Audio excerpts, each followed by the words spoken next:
오늘 이제 출애굽기를 다 마치고 오늘부터 고린도 전서를 시작하려고 합니다. 고린도 교회는 사도 바울이 제2차 전도 여행 때 고린도 지방에 세워진 교회이기 때문에 고린도 교회라고 합니다. 고린도 전서라고 합니다. 바울은 그곳에서 1년 6개월 동안 머물면서 복음을 전합니다. 이 기간 동안에 바울은 아굴라와 그의 아내 브리스길라라는 훌륭한 동역자를 만나서 이들로부터 도움을 받는데, 이들은 어떤 사람들이냐 하면 본도 출신의 유대인인데 로마 황제 글라우디오의 유대인 이주 정책 때 이탈리아에서 고린도로 이주해온 사람들입니다. 이들은 바울을 통해 복음을 듣고 바울을 자기 집에 모시고 살았습니다. 그러면서 그 섬김과 동역으로 고린도에서 계속해서 복음을 전할 수 있게 도와준 사람들입니다. 바울은 안식일마다 회당에 가서 주의 복음을 전하며 유대인만이 아니라 그 당시에 이방인이라고 했던 헬라인들에게까지도 복음을 전해서 그들이 주께로 돌아오게 만들었습니다. 그렇게 해서 고린도 교회가 세워지게 되었고, 얼마 후에 마게도니아로 파견되었던 디모데와 실라가 돌아와서 본격적으로 그리스도의 복음의 사역에 박차를 가할 수 있게 되었습니다. 그런데요, 이러한 사도 바울의 복음의 열정은 유대인들에게 시기를 불러일으켜서 그들이 오히려 복음의 회방자들로 나타난다라는 사실이에요. 그러자 회당 옆에 있는 이방인으로 하나님을 공경하는 디도 유스도라는 사람의 집으로 옮깁니다.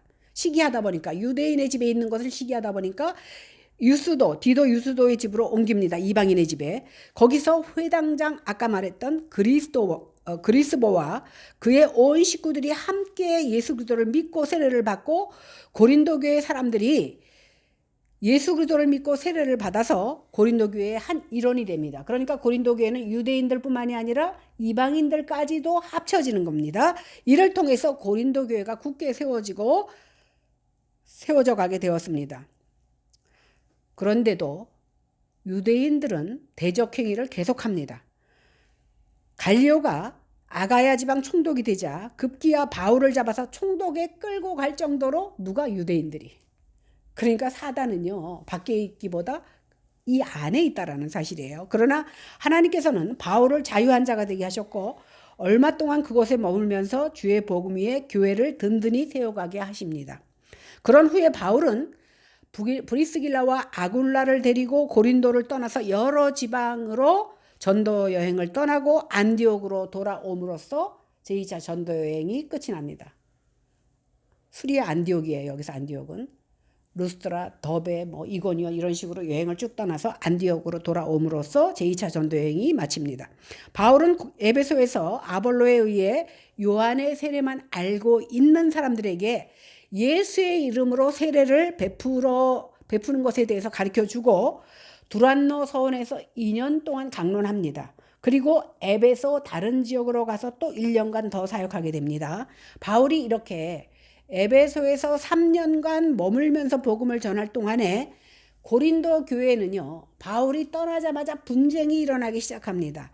음행도 일어나고 여러 가지 문제들이 있다는 소식을 전해 듣습니다.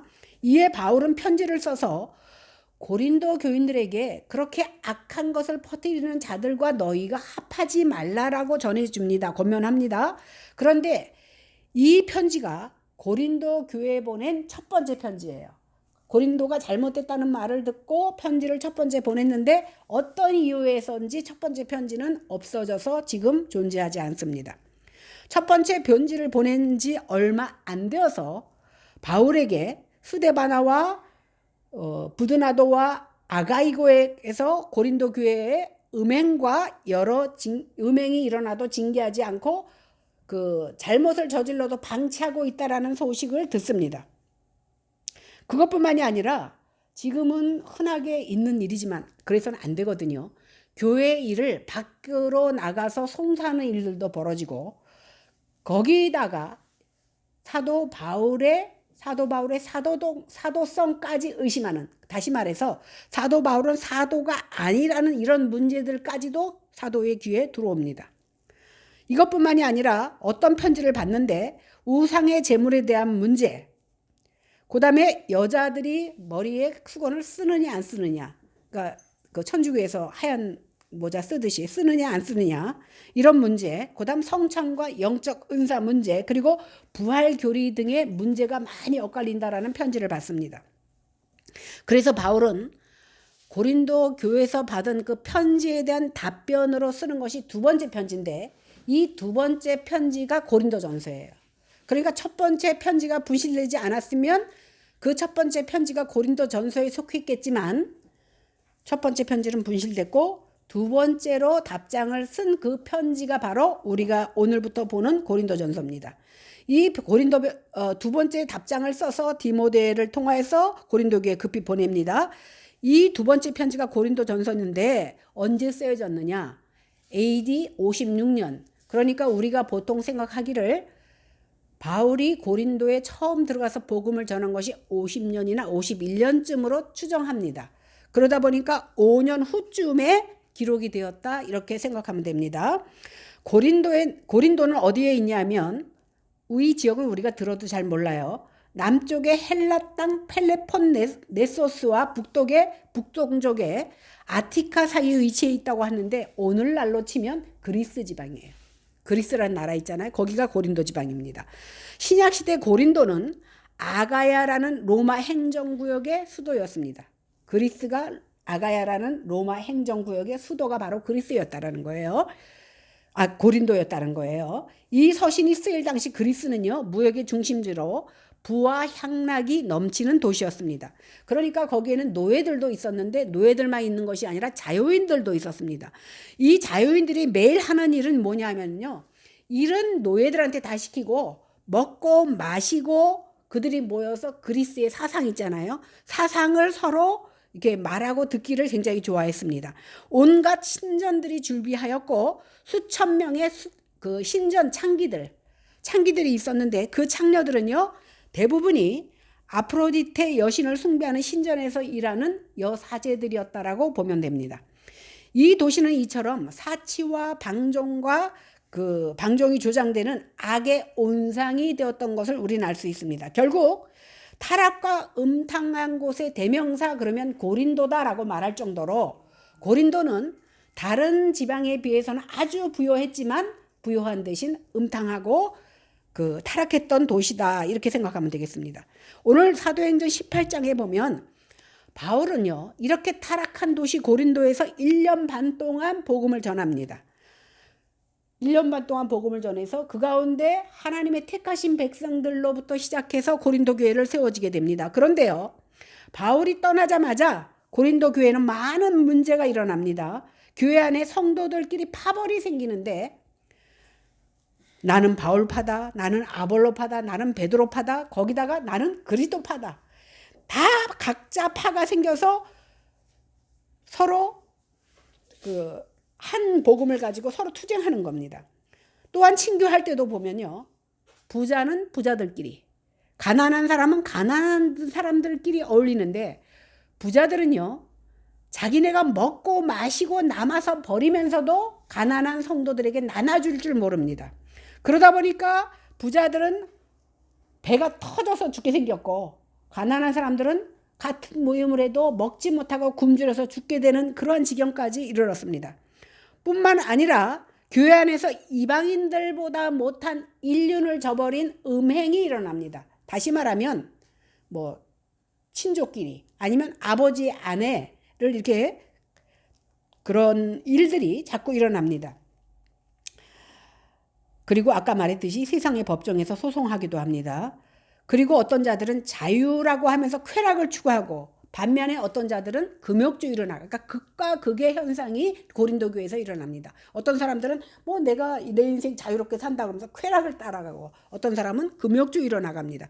거기다가 하나님께서는요, 그 지방이 완악하기 때문에 가진 은사들을 그들에게 베풀었어요. 그런데 쉽게 말하면 준비되지 않은 사람들에게 은사를 베풀다 보니까 자기가 받은 은사가 네가 받은 은사보다 더 낫다고 자랑질하기 시작합니다. 그러니까 문제가 여러 가지가 있었어요. 그리고 심지어 바울을 사도가 아니라고까지 힐난했습니다. 이것이 바로 고린도 교회 참 그 당시의 모습이었습니다. 바울은 에베소에서 이런 고린도 교회의 문제를 듣고 알게 됩니다. 그래서 삐뚤어져 가는 고린도 교회의 모습에 안타까운 심정을 가지고 두 번째 편지를 쓰게 된 겁니다. 그런데 우리는요, 약 2000년 전에 고린도 교회의 모습보다 덜한 것 없는 환경에서 지금 살아가고 있습니다. 바울은 이런 엄청난 교회 안의 문제들을 듣고 구체적인 법과 규칙을 세워서 이렇게 하라 저렇게 하라 이렇게 명령하지도 않고 너희 서로 양보하라 이렇게 훈계하지도 않았습니다. 어떻게 했습니까? 여러 가지 구체적인 사례를 들어서 그들에게 지시하기보다 그리스도의 복음에 대해서 더 자세하게 그들에게 알려주기 시작했습니다. 물론 부분적으로는 뭐 이렇게 하라고 지시한 것도 전혀 없다고 말할 수는 없겠지만 궁극적으로 그리스도 예수의 십자가의 복음을 증거함으로써 교회 안에 산적한 모든 문제를 복음 안에서 풀고자 했던 겁니다. 사도 바울은 고린도 교회를 향해서 누가 죄인된 너희들을 위하여 십자가에 못 박혔는지를 다시금 상기하도록 하게 함으로써 그들이 세상적인 입술로 말하는 것을 닫게 했다라는 겁니다. 그러니까 심는 이나 물 주는 이는 아무것도 아니되 오직 자라게 하는 이는 예수 그리스도밖에 없다라는 사실을 고린도 교회에 알려주고 있었던 겁니다. 이제 우리가 고린도전서를 공부하면서 이 말씀이 당시 고린도 교회와 성도들에게만 한정된 것이 아니라 지금 현재를 살아가는 그리고 예수 그리스도를 믿는 우리들에게도 동등하게 주시는 말씀이라는 것을 우리는 기억해야 될 줄로 압니다. 그래서 이 말씀을 받아서 그들과 다를 바 없는 모습이 내게서 발견되면 회개하고 예수 그리스도의 십자가 복음 위에 굳게 세워져 가야 될 줄로 압니다. 이를 통해서 우리 교회가 하나님께서 기뻐하시는 참된 교회로 온전한 교회로 세워져 갈 수 있기를 바랍니다. 1절에서 3절을 같이 읽겠습니다. 시작. 하나님의 뜻을 따라 그리스도 예수의 사도로 부르심을 받은 바울과 형제 소스데네는 고린도에 있는 하나님의 교회 곧 그리스도 예수 안에서 거룩하여지고 성도라 부르심을 받은 자들과 또 각처에서 우리의 주 곧 그들과 우리의 주 되신 예수 그리스도의 이름을 부르는 모든 자들에게 하나님 우리 아버지와 주 예수 그리스도로부터 은혜와 평강이 있기를 원하노라. 여기 바울은 소스데네와 함께 고린도 교회 성도들에게 문안한다 이렇게 말씀하고 있는데 여기 나오는 소스데네는 누구냐 하면 사도행전 18절에 보니까 아까 그리스보라는 그 회당장이 예수를 믿었다 그랬잖아요. 그 후임으로 회당장이 된 사람이 바로 소스데네입니다. 그러니까 그리스보가 온 가족과 더불어 예수를 믿고 개종했는데 그 다음 회당장도 역시 예수를 믿어서 그 회당장도 예수를 믿게 된 겁니다. 여기서 바울이 내 형제 소스데네라고 말한 것으로 보아서 그도 예수를 믿은 한 형제가 되었다는 것을 우리가 알 수 있습니다.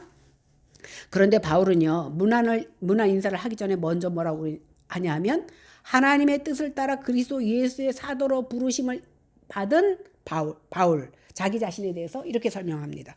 왜 그렇습니까? 바울이 이렇게 말하는 이유는 뭐냐면 그 당시 고린도 교회 성도들이 바울이 12사도에 속하지 않는다는 이유를 가지고 그의 사도권을 부정하는 자들이 생겼기 때문에 그의 사도권을 주장한 겁니다.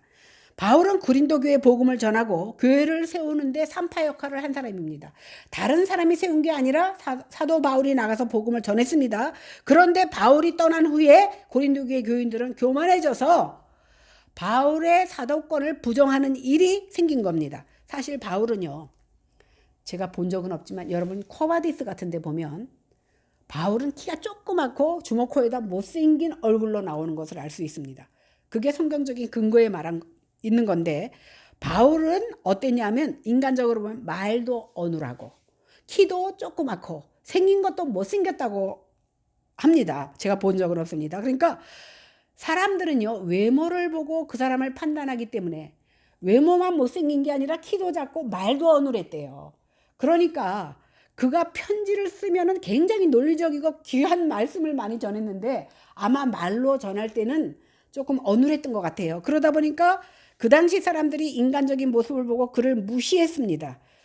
이렇게 외모를 보고 무시하고 사도권까지 부정해버리면서 바울의 권면조차 받아들이려고 하지 않았다는 사실입니다. 그런 그들에게 바울은 먼저 자신이 하나님의 뜻을 따라 그리스도 예수로 말미암아 내가 사도 되었다라는 것을 밝히고 있는 겁니다. 고린도 교회 성도들이 자신이 이 권면의 말씀을 하나님 말씀으로 받아들여지기를 원했던 거예요. 그러니까 말은 내가 전하고 있지만 이것이 하나님의 뜻임을 그들에게 말하고 있는 겁니다. 바울은 먼저 자신이 사도가 된 것은 내가 사도가 되고 싶어서 된 것이 아니라 하나님의 뜻대로 부르심을 입었다라는 것을 주장합니다. 그래서 하나님의 뜻을 따라 그리스도 예수의 사도로 부르심을 입은 바울이라고 자기를 소개하고 있습니다. 그렇다면 바울이 어떤 사람입니까? 그의 본명은 사울입니다. 그는 난지 8일 만에 할례를 받은 베냐민 지파에 속한 유대인입니다. 그러나 그는 로마 국적을 가진 사람이, 로마 시민권을 가진 사람입니다. 또한 당시 모든 백성에게 존경을 받는 가말리엘의 문화생이었습니다. 그런데 바울은 예수를 어떻게 생각했냐면 하나님을 거역하는 이단의 두목 정도로 생각한 거예요. 바울이 생각하기를. 그러다 보니까 그 예수를 믿는 사람들을 잡아서 죽이고 진멸하는 것이 하나님의 뜻을 실행하는 것이다 믿었습니다. 그러다 보니까 하나님의 뜻을 이루고자 다메섹 도상으로 어떻게 예수 믿는 사람을 잡으러 가는 중입니다. 사도행전 9장에 보니까 그는 대제사장의 공문을 받아들고 다메섹에 있는 예수 믿는 사람들을 잡아들이기 위해서 가고 있었습니다. 그런데 다메섹에 가까이 이르렀을 때 호련히 하늘로부터 바울을 비추는 빛이 비춥니다. 바울이 놀라서 엎드려졌을 때 하늘에서 소리가 들립니다. 사울아 사울아 내가 어찌하여 나를 핍박하느냐. 바울이 주여 누구십니까? 이렇게 묻자 주님께서는 나는 내가 핍박하는 예수라. 내가 일어나 성으로 들어가라. 행할 것을 내게 이를 자가 있을 것이다. 이렇게 말씀해 줍니다. 이처럼 부활하신 예수님께서는 그렇게 핍박하던 바울에게 빛으로 나타나셔서 그를 자신의 종으로 삼으십니다. 이 일로 인해서 핍박자였던 바울이 십자가에 못 박혀 죽으신 예수 그리스도를 믿게 되는 겁니다. 그러니까 빛으로 오셔서 큰 음성 가운데 예수 그리스도를 만나고 예수님을 이단으로 여기고 핍박했던 그의 모습이 완전히 변화되어서 예수 그리스도의 사람이 된 겁니다. 그리고 주님께서 그를 이방인의 사도로 세우셨습니다. 보통 우리가 알기로 바울의 이름이 원래 사울이었다는 거 우리가 알고 있잖아요. 그런데 회심한 후에 바울로 개명했다라고 알고 있습니다. 그리고 우리가 또 아는 것이 뭐냐면 사울의 이름은 큰 자다. 그런데 바울이라는 작은 자의 이름으로 바뀌었다. 이렇게 알고 있잖아요. 그런데 틀렸습니다. 그 바울이라는 로마식의 이름 바울이라는 이름이 작은 자라는 것은 맞습니다. 그런데 사울이라는 이름이 큰 자라는 것은 틀린 겁니다. 또한 사도가 자기 이름의 회심 직후에 다메섹에서 회심 직후에 사울이 바울로 바뀌었다. 이것도 틀렸습니다. 제가 설명해 드릴게요.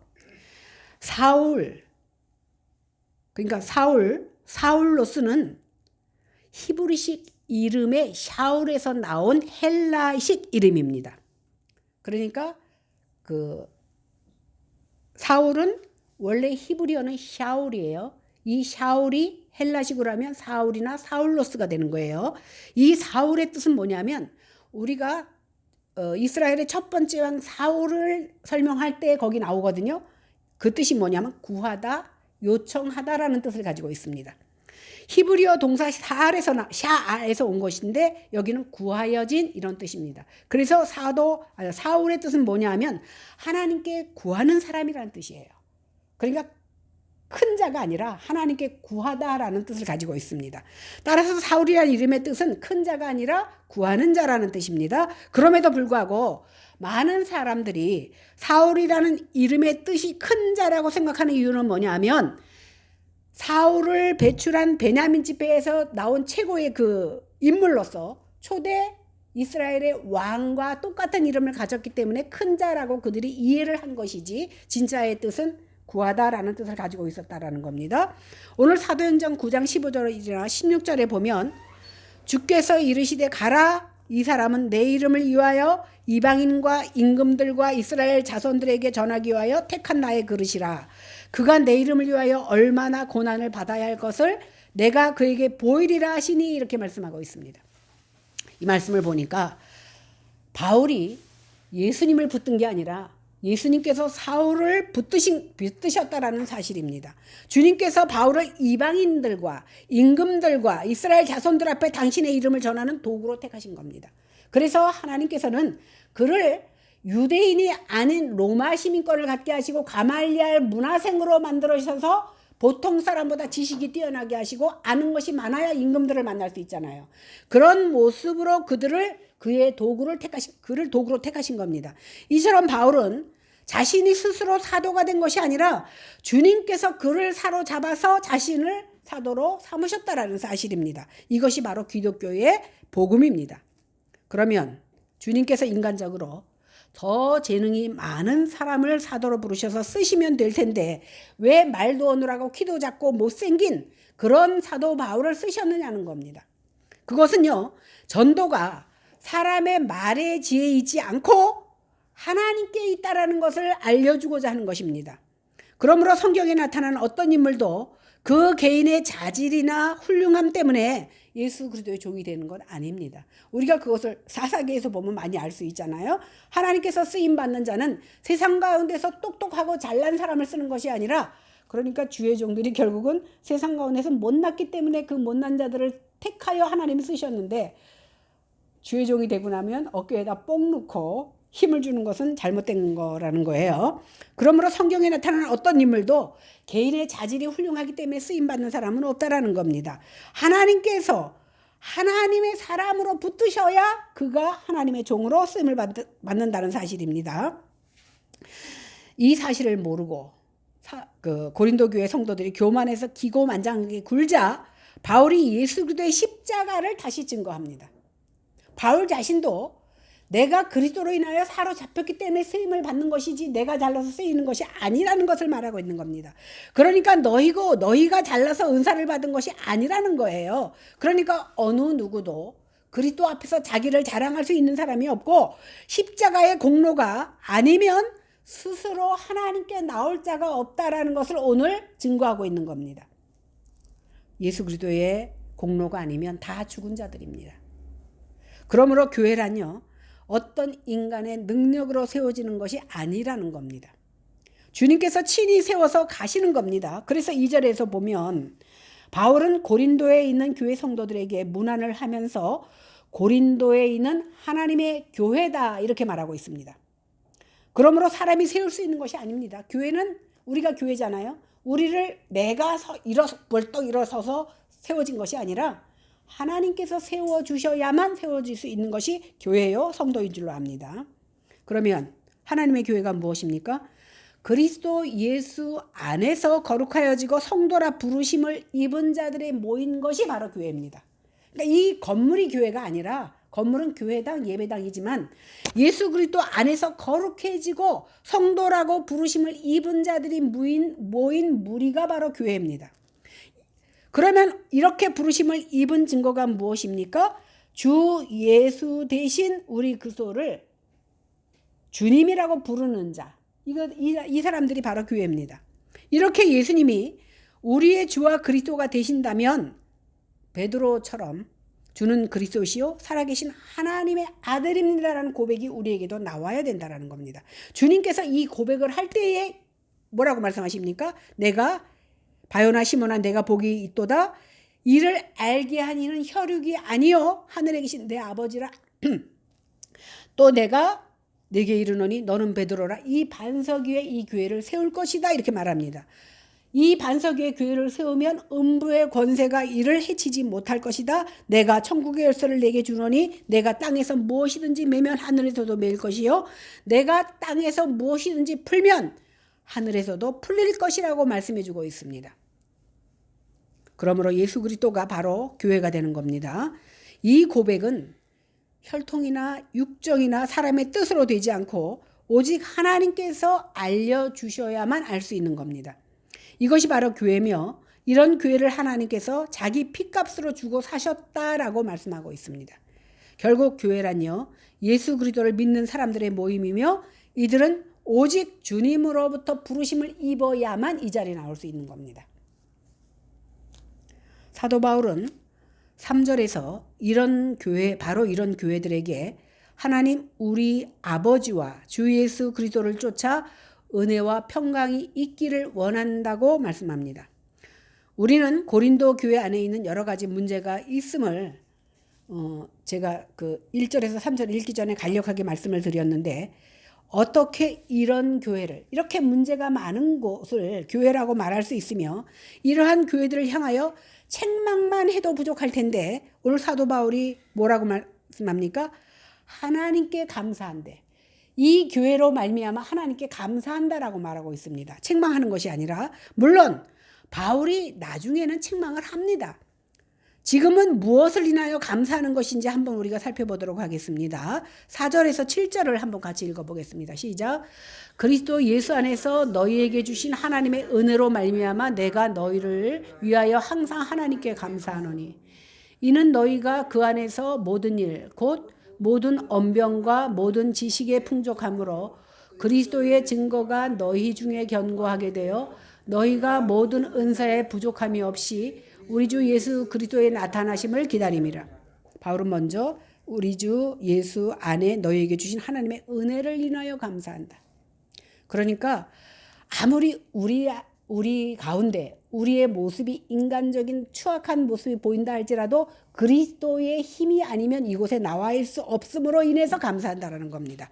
그들이 잘하고 못하고는 나중 문제고 하나님의 은혜가 임하였기 때문에 여기에 나와 있을 수 있고 성도가 되었음을 감사한다라는 겁니다. 그 은혜를 따라 모든 언변과 모든 지식이 풍족하여 그리스도의 증거가 너희 중에 견고하게 되어서 감사한다라는 겁니다. 고린도 교회는요, 은사가 굉장히 충만했습니다. 그런 은사가 모두 하나님의 은혜로 주어졌기 때문에 감사한다라는 겁니다. 그리고 그러한 은사는 결국 예수 그리스도의 나타내심을 기다리는 것입니다. 그러므로 우리가 남에게 없는 하나님의 은혜와 은사를 받았다면 네가 못 받는 것 내가 받았다고 자랑할 것이 아니라 바른 은혜와 바른 은사를 받았다면 주 예수 그리스도의 나타나심과 주님의 재림을 사모하는 모습이 우리 가운데 나타난다라는 겁니다. 은사를 받은 자의 특징이 뭐라고요? 주 예수 오심을 사모하며 기다리게 된다라는 겁니다. 그러므로 다른 사람들이 받은 어떤 은사가 내게 없다 그래도 내 속에 주님을 사모하는 그 마음이 있다면, 주님의 재림을 사모하는 마음이 있다면 그것이 가장 큰 은사를 받은 사람이라는 거예요. 내가 방언을 못해도, 내가 예언하는 은사가 없다 할지라도 주님으로 인하여 내 가슴이 뜨거워지고 주님을 사모하는, 주님이 다시 오시기를 기다리는 그 마음이 있다면 그러한 은사보다 더 큰 은사를 받은 자라는 것을 얘기하고 있는 겁니다. 그런데요, 고린도 교회는 가슴 속에 있는 그 사모함은 뒤로 하고 보여지는 은사들 때문에 너보다 내가 잘났다고 자랑하는 사람들이 많았다라는 겁니다. 그런데 이러한 사람들을 놓고 사도 바울은 고린도 교회를 향하여 감사한다고 오늘 말하고 있습니다.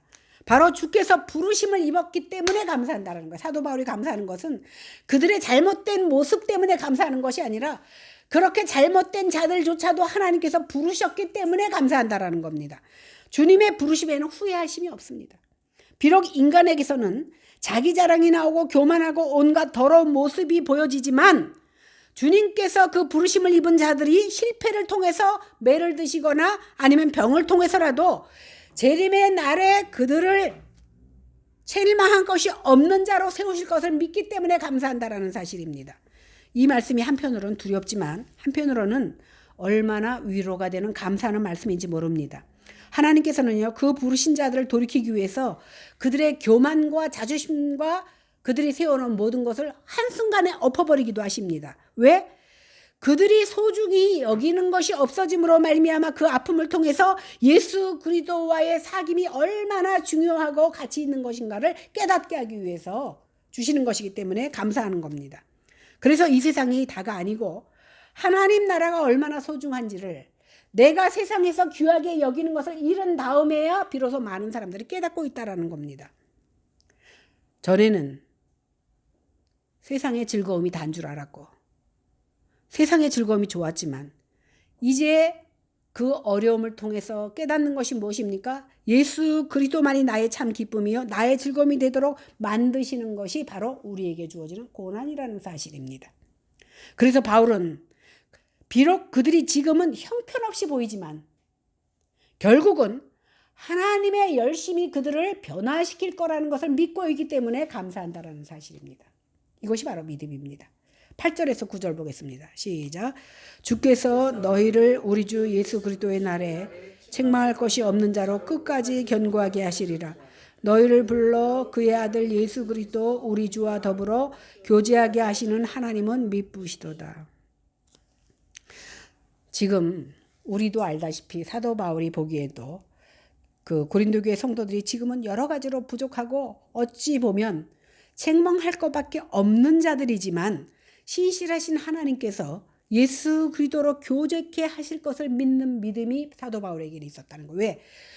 그 믿음으로 복음을 뿌렸고 복음은 반드시 열매를 맺는다는 사실입니다.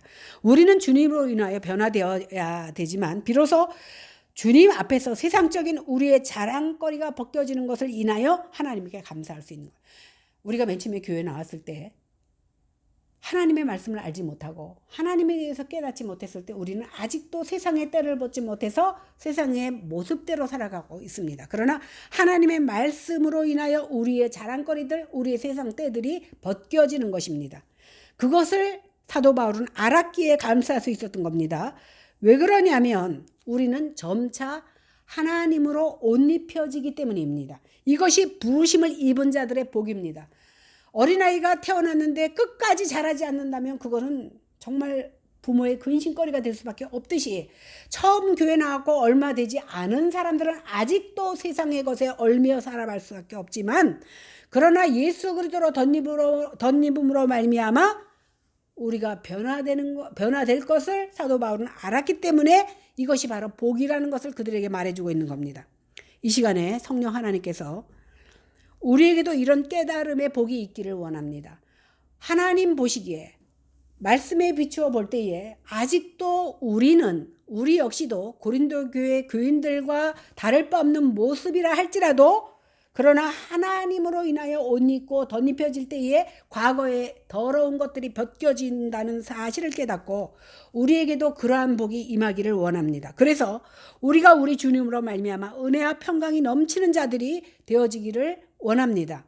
그래서 우리 주님이 재림하실 때에 정말 책망할 것이 없는 하나님의 자녀로 세워지고 인정받게 되기를 주님의 이름으로 간절히 축원합니다. 기도하겠습니다. 감히 어찌 사도 바울의 안타까운 마음을 우리가 이해할 수 있겠습니까? 그러나 우리 역시도 고린도 교회 교인들과 마찬가지로 칭찬받을 것보다는 책망받을 것이 더 많은 모습으로 삶을 살고 있습니다. 그러나 한순간 한순간 말씀을 받고 기도를 통하여서 그리스도로 옷 입혀짐으로 변화되는 복이 우리에게도 임할 줄로 믿습니다. 그것을 원하여서 이 한 시간 귀한 말씀을 우리에게 주신 줄로 믿사오니 하나님 우리도 변화받게 하여 주시옵소서. 감사드리며 예수님 이름으로 기도했습니다. 아멘.